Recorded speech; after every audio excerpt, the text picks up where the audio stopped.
बोलने वाली बहू। Stop that! अरे अरे अरे, आप लोग स्टॉप तो नहीं हो गए ना? लेकिन ये कहानी है इसी खेल की जो कभी हम बचपन में खेला करते थे। बैठी रहती है सारा दिन पत्थर की तरह। अरे पत्थर भी कभी कभी हिल लिया करता है। तू भी कभी कोई काम कर लिया कर बहू। मैं तो बहू नहीं भैंस ले आई हूँ। मीता सारा दिन घर का काम करती, कमर टूट जाती जब वो रात में बिस्तर में आराम करने के लिए लेटती। लेकिन मजाल है सास की जो उसके काम की कभी झूठे मुंह भी तारीफ कर दे। हम लोग नसीब वाले हैं नीता बिटिया, जो तेरे जैसी बहू हम लोगों को मिली। पिताजी, यही आपका प्यार है जिसके कारण मैं इस घर में टिकी हुई हूँ। पर पता नहीं सासू माँ को मैं क्यों नहीं अच्छी लगती। अब तो 2 साल हो गए हैं शादी को।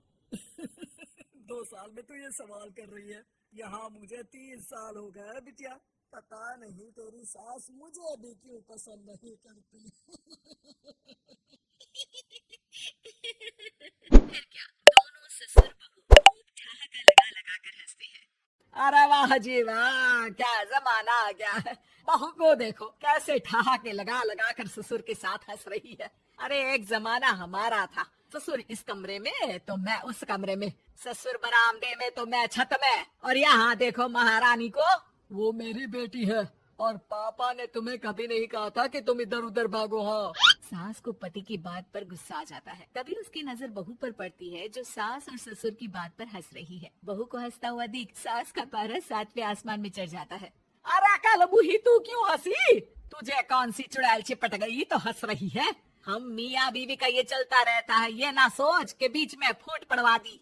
अरे जी जाइए बाजार से छाछ ले आइए, और तू जाकर किचन में बेसन घोल कर पकोड़े बना ले, कड़ी बनानी है तुझे। सास बहू और पति को ऑर्डर देकर वहाँ से निकल जाती है। पति बाजार की तरफ और बहू किचन की तरफ।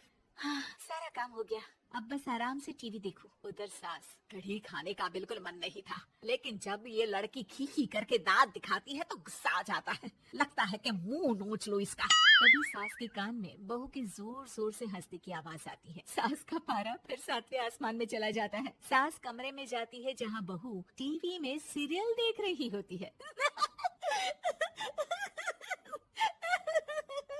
अरे पागल हो गई है तो बता दे, पागल खाने छोड़ाऊं तुझे? माँ जी, आइए ना, देखिए ना, आप भी ये सीन देखिए, कैसे बच्चे स्टॉप दैट खेल रहे हैं।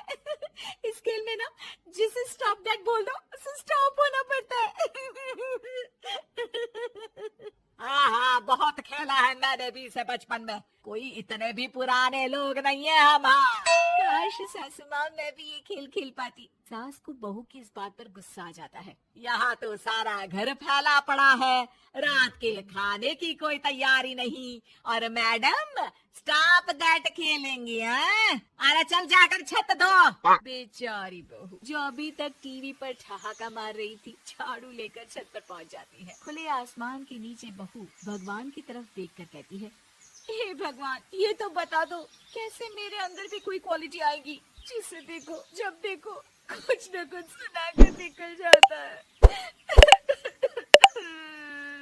वो रोने लगती है, लेकिन करती भी तो क्या, भाग्य में जो लिखा है वो तो होगा ही। बहू पूरी छत साफ करके नीचे आती है जहाँ सास मजे से बैठकर टीवी देख रही होती है और जोर जोर से हंस रही होती है। टीवी में वही स्टॉप दैट वाला सीरियल चल रहा होता है। मासूम बहू फिर से टीवी देखने लग जाती है। कितना मजेदार गेम है। सास को फिर बहू पर गुस्सा आ जाता है। अरे उसे तो बहू के हंसने की आवाज ही चुभती है। तुझे स्टॉप दैट खेलने का बहुत मन कर रहा है ना? मुझे बोल स्टॉप दैट, अब बोल स्टॉप दैट, बोल बोल। नहीं नहीं माँ जी, कैसी बात कर रही है? अच्छा तो फिर हंस क्यों रही है? अरे दम मैं तो बोल के दिखाना मुझे स्टॉप दैट। बहू सास के जोर देने पर जोर से गुस्से से बोल देती है, स्टॉप दैट। लेकिन ये क्या, सास तो मानो किसी भूत की तरह जम जाती है। मन तो कर रहा है कि ओवर ही ना बोलूं, लेकिन ये मानेगी तो नहीं ना।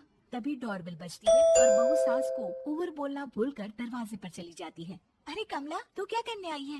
भाभी जी काम पर रख लो ना, बहुत जरूरत है पैसों की। मैं जानती हूँ, पर मेरी सास नहीं मानेगी ना। अरे पता नहीं भाभी कैसी सास है आपकी, इतना काम तो मैं 4 घर का नहीं करती जितना वो आपसे एक घर में करवा लेती है। बहू काम वाले से खड़े होकर तकरीबन आधे घंटे बात करती है और उसे विदा कर जैसे ही घर के अंदर आती है तो देखती है कि सास वैसी की वैसी ही खड़ी है। Stop that. ये जो कह कर गई थी वो।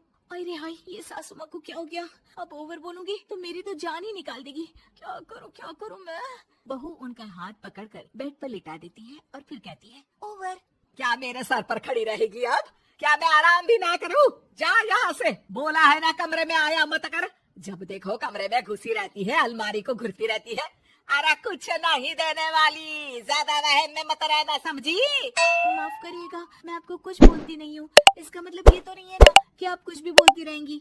अरे वाह जी वाह, स्टॉप दैट बोलते बोलते जबान भी खुल गई तेरी। हाँ, खुल गई और बोलूंगी भी। Stop that. अब बोलो। लेकिन ये क्या? जैसे ही बहू ने बोला स्टॉप दैट, सास होगी स्टॉप। हे भगवान, ये क्या हो रहा है सासू माँ? लेकिन बेचारी सास स्टॉप दैट में तो बोलती बंद हो गई उनकी। वाह जी वाह, लग रहा है कि अब सारा खेल मेरे हाथ में आ गया। बहू अब सास से स्टॉप दैट बोलकर कभी खाना बनवा लेती तो कभी घर साफ करवा लेती। अरे पता नहीं, मैं आजकल थकी थकी सुन क्यों रहती हूँ। बीपी भी हाई रहता है, मन करता है सोई रहूं। और अब मैं डॉक्टर को लेकर आता हूँ। ये काम बहुत कर रही हैं। उम्र नहीं है आपकी इतना काम करने की, और ज्यादा काम किया तो। काम तो मैं इतना कराऊंगी कि बस नाम की जिंदा रहेगी। बहुत जबान टपट टपट चलती है ना इनकी। ससुर जी समझ ही नहीं पाते कि क्यों उसकी बीवी की तबीयत खराब हो रही है। बहू शीशे के सामने कहती है, सारा काम हो रहा है, मजा ही आ गया। स्टॉप दैट होकर उनको पता ही नहीं चलता कि वो क्या कर रही हैं। अब तो जो चाहे जब चाहे सारा काम इन्हीं से करवाऊंगी। ये मेरा कमाल। क्या बोलती हूँ मैं? Stop that. बस जैसे ही बहू शीशे के सामने ये शब्द बोलती है, भूत बन जाती है।